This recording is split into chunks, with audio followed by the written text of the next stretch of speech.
Assalamualaikum warahmatullahi wabarakatuh. Alhamdulillahirabbil alamin, wassalatu wassalamu ala asrofil anbiya'i wal mursalin wa ala alihi washabihi ajmain, amma ba'du.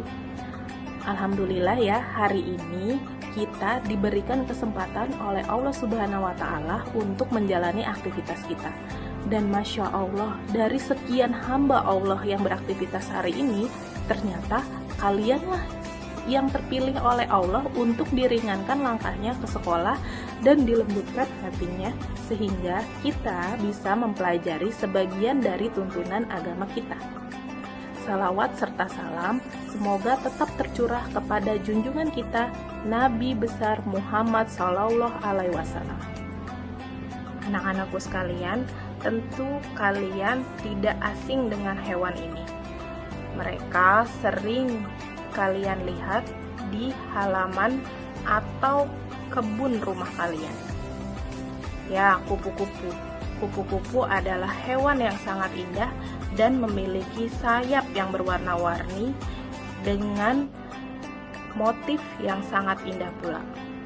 Ia biasa terbang ke sana kemari hinggap di satu bunga dan bunga yang lainnya dan menjadi daya tarik mereka bagi setiap orang. Kupu-kupu tidak hadir begitu saja ke muka bumi ini, tapi melalui proses metamorfosis dari binatang yang bernama ulat. Mungkin di antara kalian menyebut namanya saja sudah merasa jijik, geli, takut, atau menyebabkan kulit kalian gatal dan merusak tanaman serta sebagainya. Ia begitu identik dengan sifat yang tidak baik dan hampir tidak ada yang menyukainya. Namun, ketika seekor ulat berubah menjadi kupu-kupu yang cantik dan indah, semua orang ingin memilikinya dan bahkan mengaguminya. Mereka tak merasa takut dengan seekor kupu-kupu yang sesungguhnya adalah ulat. Itulah kupu-kupu, hewan yang indah dan menarik.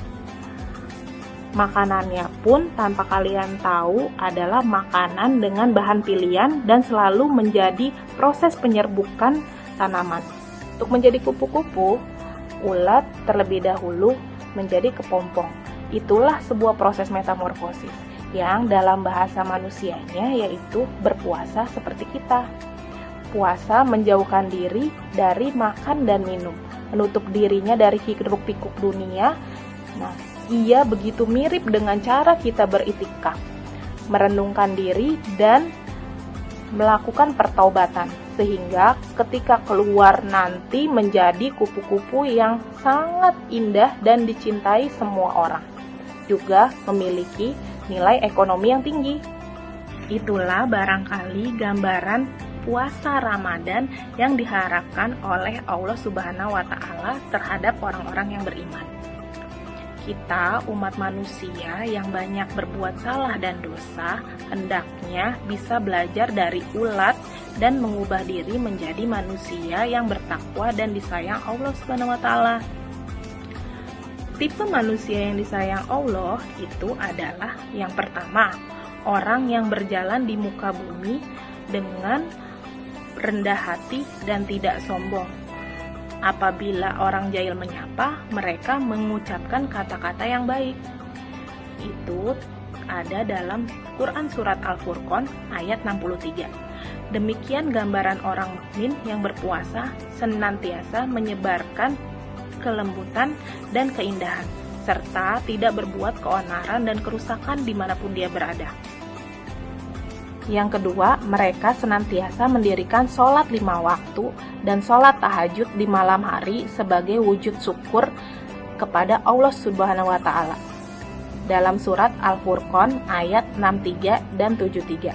Seperti kupu-kupu dimanapun seorang mukmin berada, dia akan selalu melaksanakan perintah Allah, menebar kasih sayang, menolong orang lain.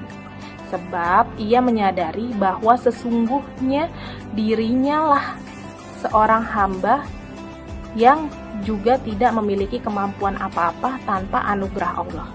Yang ketiga, orang yang berhasil dalam puasanya, ia akan memilih makanannya dari yang halal dan hanya yang baik-baik saja. layaknya kupu-kupu yang hanya memilih sari madu bunga sebagai makanannya. Orang berpuasa dan mukmin sejati akan menjauhkan diri dari makanan-makanan yang haram seperti menipu, mencuri, dan lainnya. Menjalani puasa, menjauhkan diri dari makan minum, menutup diri dari hiruk-pikuk kehidupan dunia, ia begitu mirip dengan cara manusia beriktikaf, yaitu merenung dan melakukan pertaubatan, sehingga keluar menjadi kupu-kupu yang indah disukai banyak orang dan mempunyai nilai yang tinggi. Seperti itulah gambaran puasa Ramadan yang diharapkan terhadap orang-orang beriman. Umat manusia yang banyak berbuat salah dan dosa hendaknya bisa belajar dari metamorfosis ulat ini dengan mengubah diri menjadi manusia yang bertakwa, dicintai dan disayang oleh Allah Subhanahu wa taala. Demikian juga ibadah puasa Ramadan yang diharapkan agama adalah ibadah yang mengalami proses yang dapat mencapai derajat mutakin. Untuk itu, kita mempunyai harapan dan kesempatan untuk bisa masuk surga dengan meningkatkan iman dan takwa. Itu saja cerita singkat dari Ibu bagaimana ulat bermetamorfosis menjadi kupu-kupu yang indah. Semoga ibadah Ramadan kita kali ini dapat membuat kita bermetamorfosis menjadi manusia yang lebih baik lagi. Mohon maaf lahir batin apabila ada salah dan salah kata. Billahi taufik wal hidayah. Wassalamualaikum warahmatullahi wabarakatuh.